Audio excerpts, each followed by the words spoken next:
and sometimes even members of his own family, that acceptance was invaluable. Every child deserves at least one adult who says, "I see you." Meemaw gave Sheldon that gift. But emotional safety and healthy development aren't always the same thing. Think about how often Meemaw responded to Sheldon's unusual behavior. When he refused to adapt, she frequently adapted the world around him instead. When conflict arose because of his rigid expectations, she often softened the impact rather than encouraging him to examine his own role in creating it. Her instinct was understandable.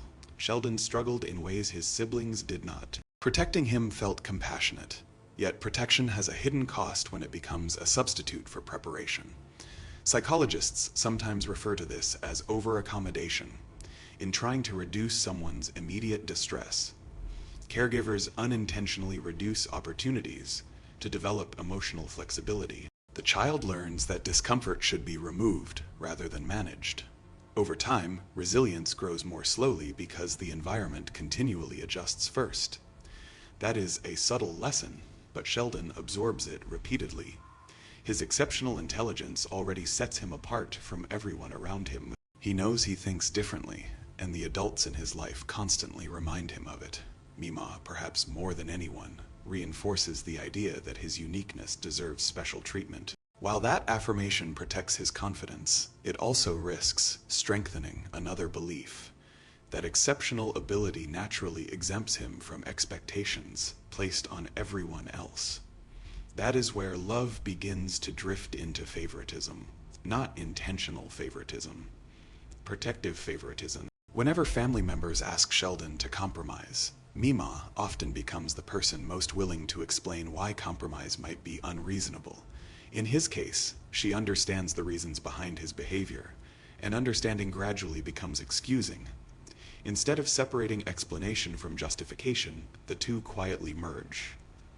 There is an important psychological distinction here. Understanding why someone behaves a certain way should increase empathy.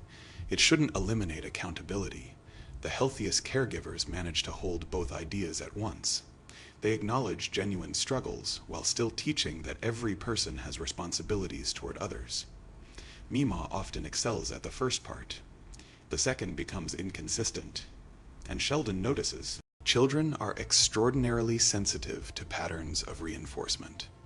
They don't simply remember individual conversations. They remember who consistently rescues them, who consistently challenges them, and who consistently confirms the stories they already tell themselves. Sheldon repeatedly experiences Meemaw as the adult most likely to validate his perspective, before asking him to consider someone else's. That validation feels wonderful, until it becomes expectation.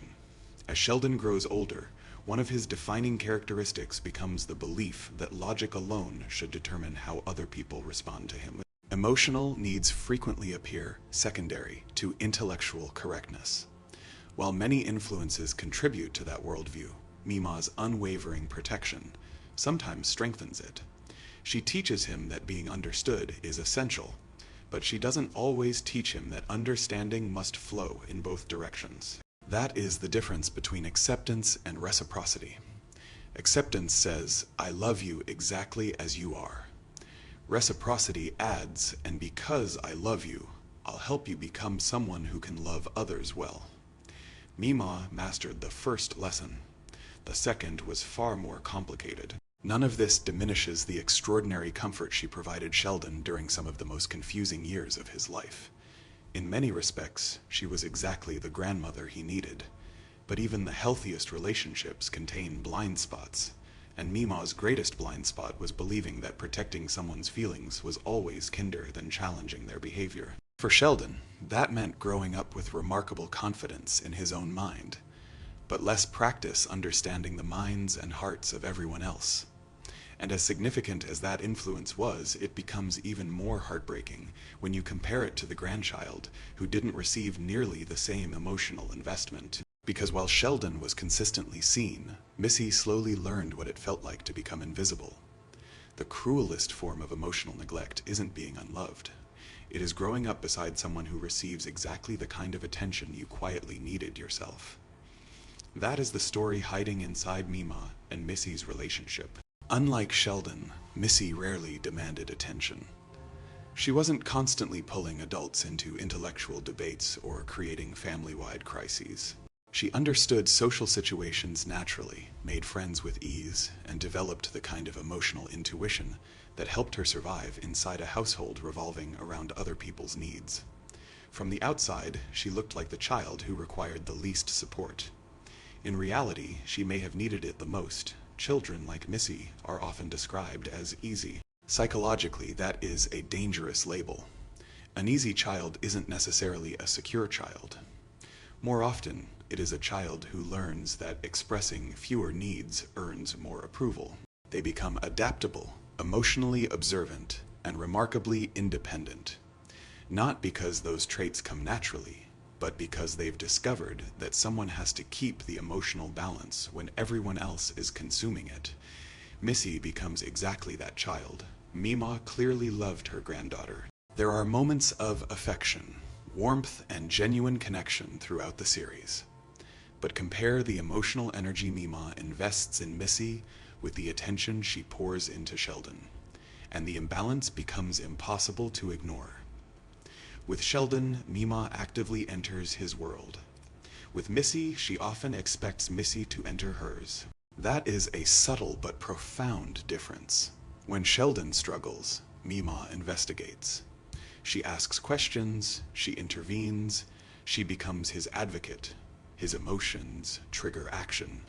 When Missy struggles, her resilience often becomes the reason adults assume she'll be fine. That is one of the oldest psychological traps in family systems. The child who appears strongest frequently receives the least emotional protection. Not because they deserve less, because everyone believes they need less. Missy learns to read rooms long before most children her age. She notices tension between her parents. She recognizes when Sheldon is about to dominate another family interaction. She senses Mary's anxiety, George's exhaustion, and Meemaw's shifting loyalties. Instead of adding her own emotional needs to the growing pile, she quietly adjusts. Adjustment becomes survival. Survival becomes identity. This is what psychologists call emotional neglect. Not the absence of love, but the repeated absence of attunement. Attunement means recognizing another person's emotional state, responding consistently, and communicating that their inner world matters. Children don't simply need affection. They need someone to notice when they're hurting before they learn to hide it. Missy rarely receives that kind of attention. She receives affection, she receives jokes, she receives encouragement, but she isn't consistently seen. That is an important distinction. One of the reasons audiences overlook this dynamic is because Missy herself rarely complains. She develops humor, confidence, and emotional intelligence that make her appear unusually mature. We celebrate those qualities because they look healthy. Sometimes they are. Sometimes they're evidence that a child stopped expecting adults to notice when they were struggling. Think about how often Missy becomes the emotional observer instead of the emotional priority. She comforts others, she adapts to changes, she accepts disappointment with remarkable composure. Every time she quietly absorbs another moment of neglect without demanding attention, the family unconsciously reinforces the same lesson. Missy will manage. Missy always manages. And because she manages so well, fewer people ask whether she should have to. Meemaw isn't solely responsible for this pattern. George, Mary, and the extraordinary demands of raising Sheldon all contribute to it. Families are complicated ecosystems, not simple chains of blame. But Meemaw had a unique opportunity to interrupt that cycle. She recognized what it felt like to be underestimated. She understood the value of making someone feel important. Yet she repeatedly directed that emotional insight toward the grandchild who already occupied the center of the family's attention. Meanwhile, Missy became increasingly self-reliant. Hyper-independence often looks impressive from the outside. Inside, it can feel incredibly lonely. The heartbreaking irony is that Missy's resilience eventually becomes the justification for overlooking her. She seems capable because she has learned to become capable. She appears emotionally secure because she has practiced carrying emotions no one else had time to carry. that is not evidence that she needed less love. It is evidence that she learned to survive with less visible support. And when one grandchild grows up believing they're extraordinary while another grows up believing they're expected to cope alone, the problem isn't simply favoritism. It is the quiet misunderstanding of what strength actually looks like. Because the same fierce independence that shaped Meemaw's life had now begun echoing through the next generation, revealing that her greatest strength may also have been her greatest flaw.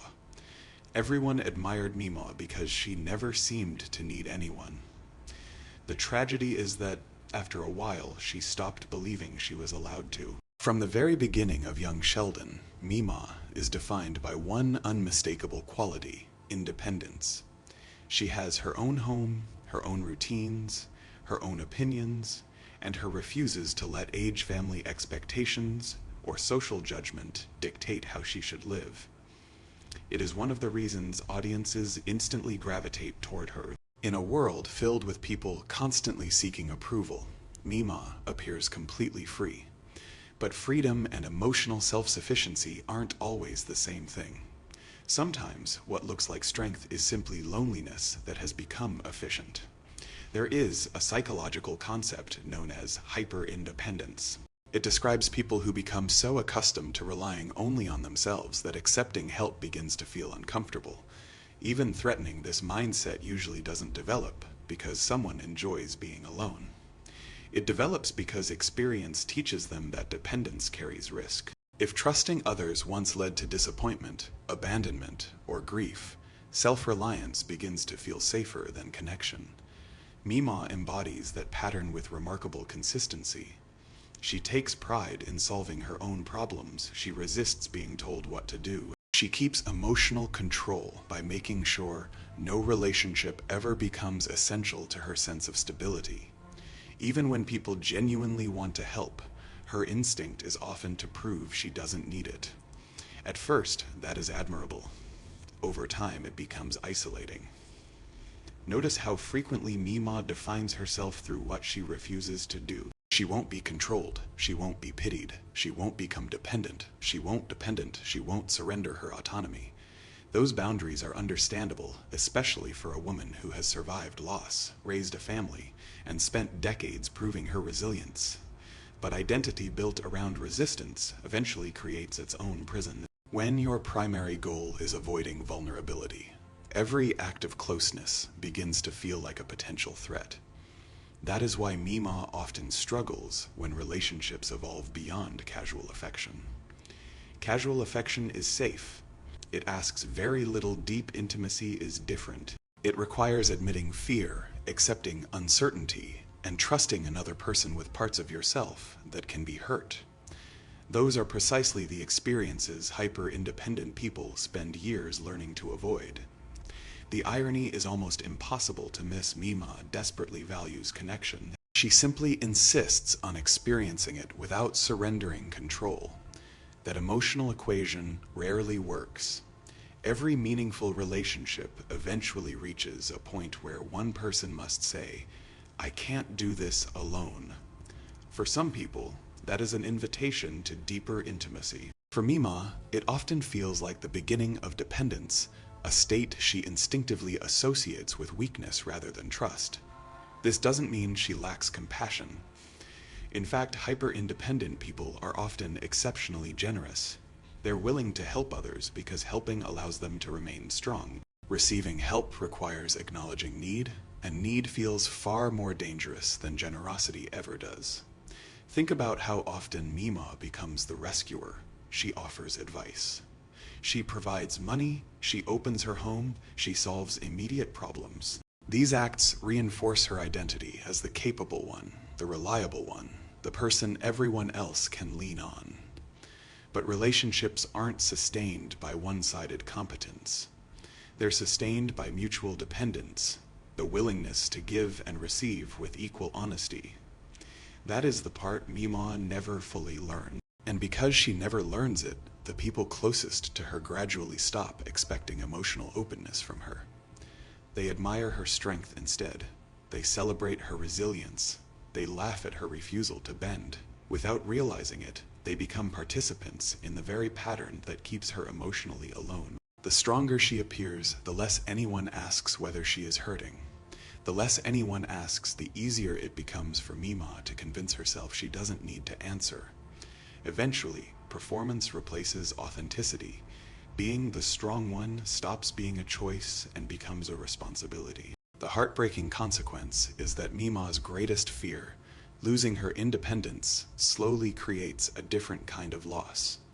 She protects herself so effectively from relying on others that she also protects herself from fully experiencing the safety those relationships could have offered. She doesn't merely avoid dependence. She begins avoiding the vulnerability that makes genuine intimacy possible. And once emotional distance becomes part of someone's identity, they need a way to keep people close without ever letting them get too close. For Meemaw, that tool was always the same. She made you laugh. If you pay attention to what Meemaw says, she is the funniest person in the Cooper family. If you pay attention to when she says it, she becomes one of the most emotionally guarded. Comedy is Meemaw's superpower. It is also her shield. Throughout young Sheldon, her sharp wit gives her enormous control over every conversation she enters. A perfectly timed joke can diffuse tension, expose hypocrisy, or remind everyone in the room that she is still the smartest social player at the table. That is part of what makes her so magnetic. She understands that people naturally forgive the person who makes them laugh. But laughter does something else. It changes the emotional subject without anyone noticing. Think about the moments when conversations begin moving toward genuine vulnerability. Someone expresses disappointment. A relationship becomes uncertain. Family conflict starts to expose deeper emotional wounds. Again and again, Meemaw reaches for humor. Not simply because she is naturally funny, but because humor allows her to remain emotionally untouchable. The room laughs, the tension dissolves, and everyone moves forward, except nothing has actually been resolved. Psychologists describe humor as one of the most sophisticated defense mechanisms.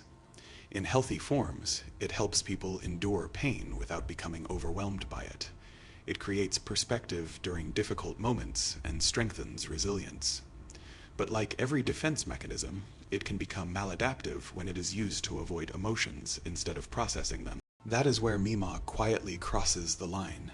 Her jokes rarely invite vulnerability. They replace it. Notice how seldom Meemaw stays inside uncomfortable conversations long enough to reveal her own fears. She'll tease someone else's insecurity before discussing her own. She'll redirect attention with sarcasm rather than admitting she is hurt. She'll make herself the clever observer instead of the emotionally exposed participant.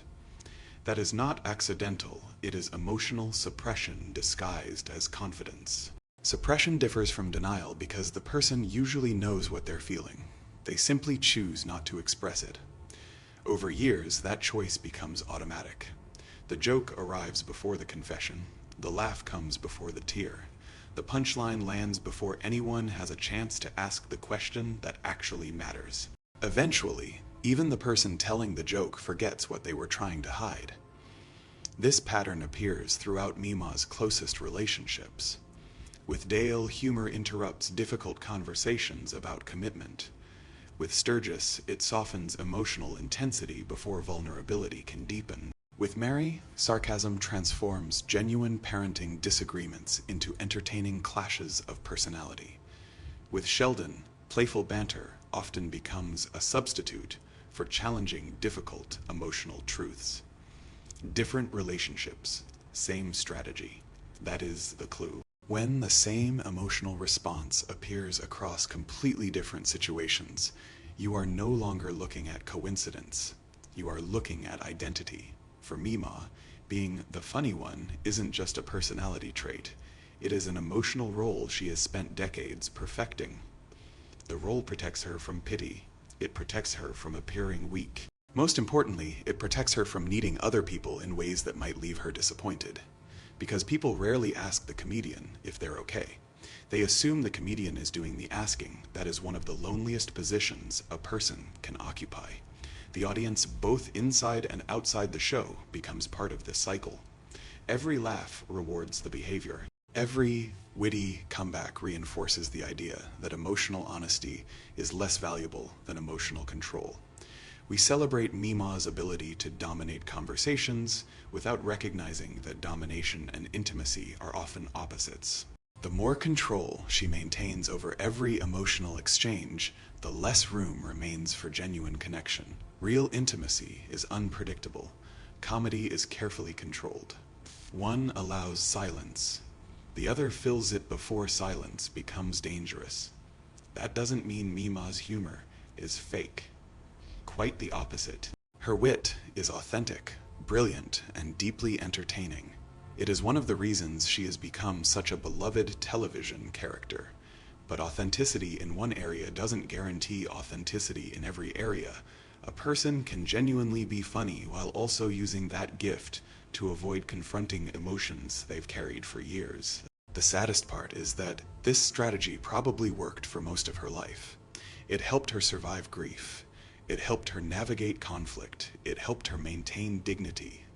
Until survival quietly became isolation. By the time we meet Meemaw, the defense mechanism is so polished that almost no one notices it is still a defense mechanism at all. Everyone simply calls it her personality.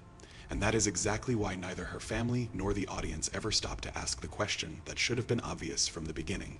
What happens when the person making everyone else laugh is the one who needs to be confronted the most? The reason Meemaw kept getting away with behavior that would have destroyed almost anyone else's reputation wasn't because she was right.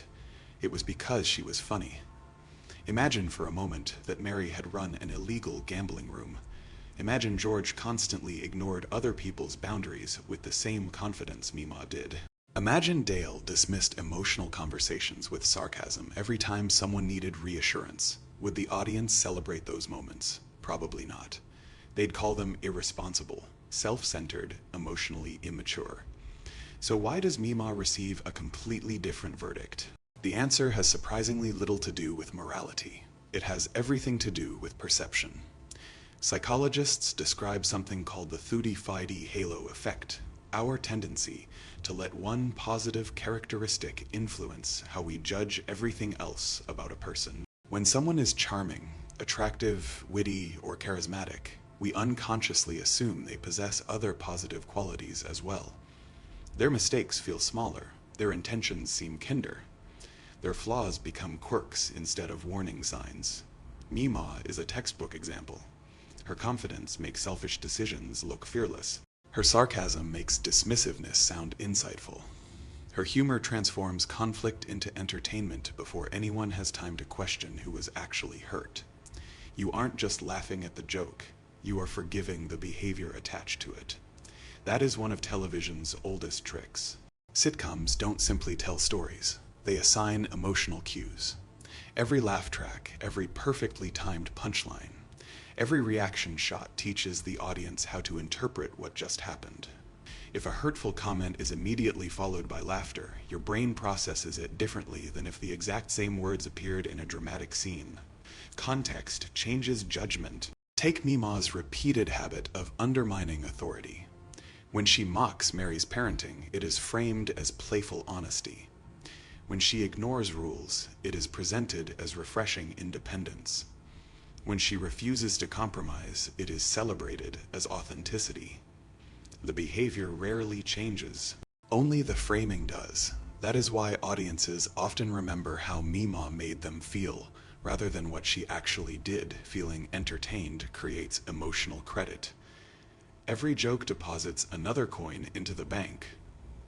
Later, when she disappoints someone or creates unnecessary conflict, those deposits soften the withdrawal. Viewers instinctively think she means well because years of positive emotional experiences have trained them to give her the benefit of the doubt. This process is known as BT moral licensing. When someone consistently demonstrates qualities we admire, we subconsciously grant them permission to violate standards we would normally enforce. We don't believe we're lowering the bar. We simply stop noticing where the bar used to be. Meemaw benefits from this repeatedly.